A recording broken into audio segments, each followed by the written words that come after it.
자연에는 봄이 찾아온 것이 분명한 것 같습니다만은 우리들 사는 인간 세상에는 아직 봄은 멀리 있는 것 같습니다.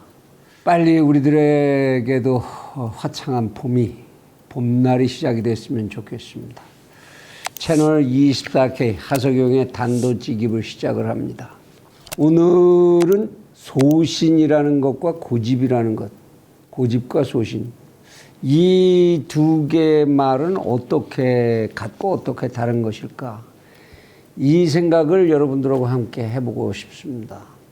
지금 우리 앞에서 펼쳐지고 있는 이 엄혹한 시대, 이 시대를 이끌고 나가는 권력이 보여주는 모습, 그 모습 속에 정말 이해되지 않는 것들이 너무 많은 것 같다. 이건 고집인 것일까, 소신인 것일까? 이 생각을 좀 해보려고 합니다. 그렇게 이 우한폐렴 사태가 얼른 좀 종지부를 향해 가는 모습을 보여주지 못하고 있는데, 이제 마치 의병처럼 이 현장에 뛰어들었던 우리의 의료진들, 참 대단한 양반들이지요. 지구상에 그런 사례를 볼 수가 없습니다.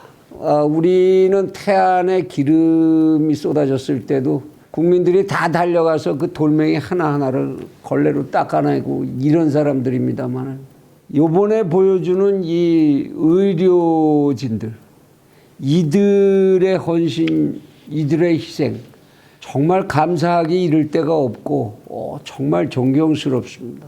정말 지구상에 이런 사례가 없지 않습니까? 그래서 그들이 정말 급하게 쏟아져 나오던 이 감염자들을 그만큼 잡아주고 막아주었지요.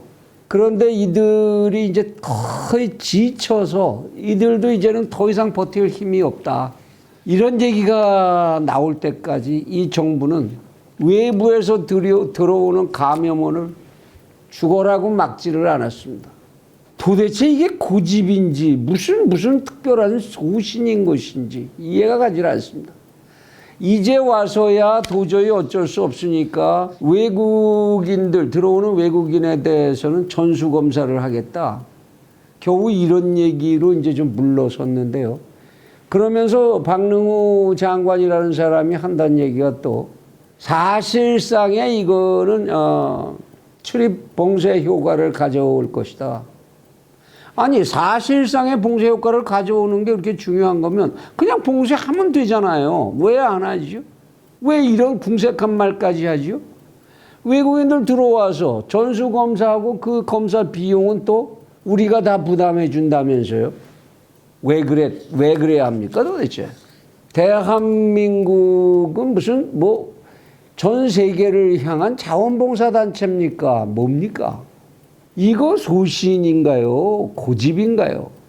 아니면 말 못할 무슨 사연이 있으면 그 사연을 털어놓기라도 해야 되는 거 아닙니까? 국민들에게 의무적으로.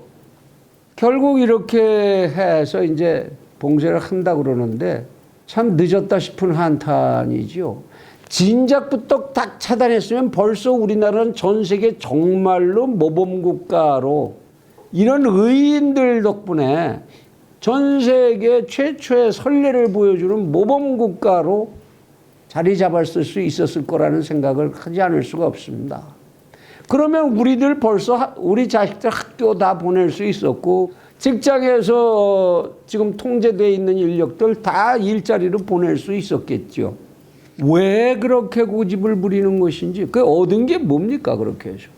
이젠 기진맥진. 여기서 조금 더 갔다가는 방법이 없다, 버틸 방법이 없다라고 하는 비명이 나올 때까지. 그런데 일부 외신에 들어오는 거 보면 중국에서 제2의 우한 폐렴 사태가 터질 수도 있다라는 이런 얘기까지 나옵니다. 그때 어떻게 할 겁니까? 참 몇 가지 사례에서 동일한 그런 고집들을 보게 되는데요. 우선 대북 정책.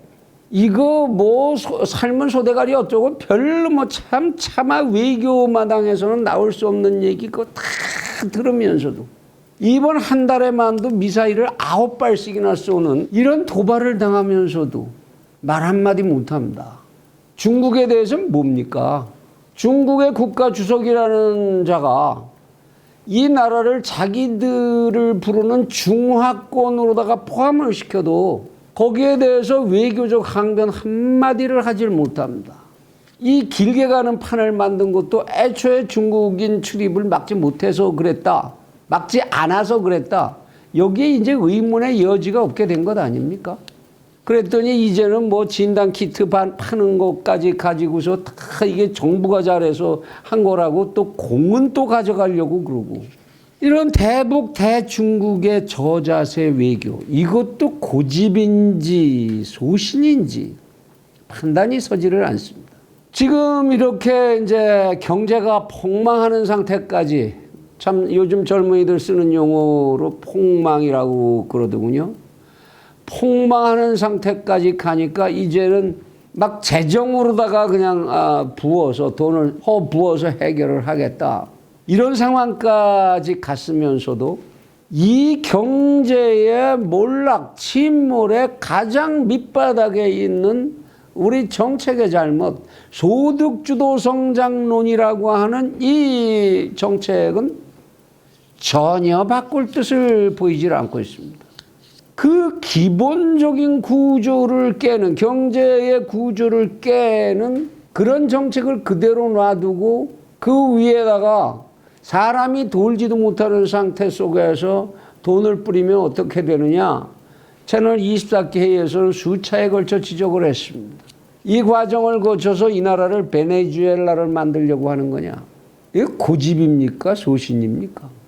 소득주도 성장 잘못됐다는 얘기는, 대한민국의 이 정책 잘못됐다는 얘기는 이제 우리나라에 있는 문재인 정부를 비판하는 세력들의 얘기가 아니라 전 세계 학자들의 일반론이 돼버린 상태인데, 그거를 그냥 두고 이거를 전부 우한 폐렴 때문에 생긴 문제일 뿐이다 하고 거기에다 재난보조금만 부어주면 된다.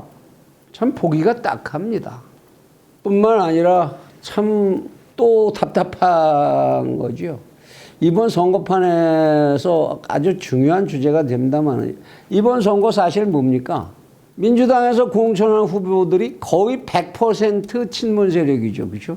그러면 결국 이 선거의 논쟁은 뭐가 되는 건가요? 친문이면 친조국, 친조국 대 반문 반조국의 선택. 그것밖에는 이제 남지 않았죠. 대한민국 국민들은 무슨 정책을 선택하고 뭐 이럴 권리도 자유도 없습니다. 그렇게 지독하게 지금까지도 조국을 감싸는 이유, 그의 부조리한 삶, 그의 부조리한 언행, 그 대법원 판결까지 날 때까지 모든 국민은 이성적 판단을 할 수 없어야 하는 겁니까? 무죄 추정의 원칙이니까요. 그럼 무죄 추정의 원칙을 지난 적폐 세력들 때려잡을 때 어디까지 적용을 해 줬었나요? 박근혜 전 대통령 무죄 추정의 원칙에 의거해서 판단했다면 절대로 탄핵될 수 없었던 거지요. 감옥 갈 수도 없었던 것이고, 이러한 비이성적인 우군 감싸기, 이건 고집입니까? 소신입니까? 고집에 대해서 지나간 시절의 명사들이 좀 한 얘기가 있습니다. 프랑스의 시인으로 유명했지요. 잠언이라는 이제 글모음을 남긴 사람인데, 일종의 명상록 같기도 하고 금언록 같기도 하고 그런 거였는데요. 이 사람이 그 책에서 이런 말을 합니다. 사람은 의지가 강해서라기보다는 실력이 없을 때, 실력이 부족할 때 고집을 부리게 되는 법이다. 고집 센 사람 치고 실력 있는 사람 없다는 얘기죠. 세상에 뭐를 그렇게 합리적으로 논의해서 결정을 못하고 일방적으로 한 번 얘기하면 그걸로 끝이야, 이렇게 할 그런 일들이라는 건 인간사에 존재하지 않는다는 겁니다. 언제든지 합리적으로 서로 의논하고 얘기하고 서로 뜻이 맞았을 때 하면 되는 거고, 이런 것이지 인간사라는 것이. 그럴 능력이 있는 사람들은 굳이 고집 부리지 않는다는 거지요. 미국의 외교관이었던 J.R. 로웰이라는 사람도 이런 말도 했습니다. 바보와 죽은 사람만이 결코 자기의 의견을 바꾸지 않는다. 참 재미난 표현이죠. 그렇죠? 인간이 세상 살면서 죽어라고 고집만 부릴 만한 그런 소재는 결코 많지 않습니다. 장자는 또 이런 얘기도 했습니다. 고집은 자기가 결코 어리석지 않다고 우기는 거다. 이걸 고집이라고 한다. 장자의 얘기입니다. 제가 잘 알고 지낸 한 선배님이 저한테 그런 얘기를 한 적이 있습니다. 저도 토론하기를 무척 좋아하고 이러다 보니까 저는 사실 끝까지 토론하기를 좋아합니다. 좋다. 우리가 합의에 도달할 때까지. 그리고 도달하지 못한다면 일단 도달하지 못한 상태로 그냥 둘 수 있는 때까지. 그렇게 차분하게 논리적 토론을 좀 해서 모든 문제를 풀어보자. 그런 생각들을 많이 하고 살았죠. 그랬다가 제가 제 선배 한 양반에게 이제 야단을 맞았습니다. 고집이 센 인간은 결국 머리가 나쁜 거야. 참 할 말 없게 만드시더군요. 반성 많이 했습니다. 그런데 이 정권 정말로 고집세인 것 같네요. 고집과 소신은 아주 비슷한 말인 것 같고 자칫 막 섞어서 쓰기도 합니다만 저는 그렇게 정리를 해봅니다. 고집이라는 것은 결국 국어사전의 정의도 그렇습니다만 우겨대는 거죠. 우겨댄다라는 말 속에는 어떤 뜻이 숨어 있습니까? 비이성적이라는 겁니다. 비논리적이고 비합리적이고 비이성적이라는 거죠. 그걸 끝까지 우겨대는 것. 웬만큼 이성적이고 논리적이고로 결론이 났으면 따르고 바꿀 줄도 알아야 되는데 그럴 줄 모른다는 거죠. 이게 고집이고 소신이라는 것 속에는 이성적 요소가 들어있는 거죠. 불명확한 가치에 대해서 아직 완성되지 못한 인격의 우리 인간의 능력으로 도달할 수 있는 한계에서 더 이상의 논리를 진전할 수 없을 때 그때의 믿음을 가지고 믿음으로써 일을 추진한다든지 자기의 의견화하는 것 이런 것들을 소신이라고 합니다. 그러니까 소신은 이성이 작동하는 것이고 이성의 한계에서 믿음을 선택하는 행위죠. 고집은 그러나 비이성적인 비논리적인 우겨대는 것 이것이라는 것. 이 정도 구분은 좀 해주었으면 좋겠습니다. 5천만의 살림을 사는 사람들이라면 늘 자기 자신을 향해서 좀 물어줬으면 좋겠습니다. 내가 지금 하고 있는 이 행위는 고집일까? 소신일까? 거기에 대해서 항상 정직해 줬으면 고맙겠다는 생각을 해봅니다. 이 나라의 이 어지러움을 만드는 또 하나의 문제, 고집에 관한 문제를 한번 다뤄봤습니다. 여러분들께서도 진지하게 한번 또 음미를 해주시면 감사하겠습니다. 감사합니다.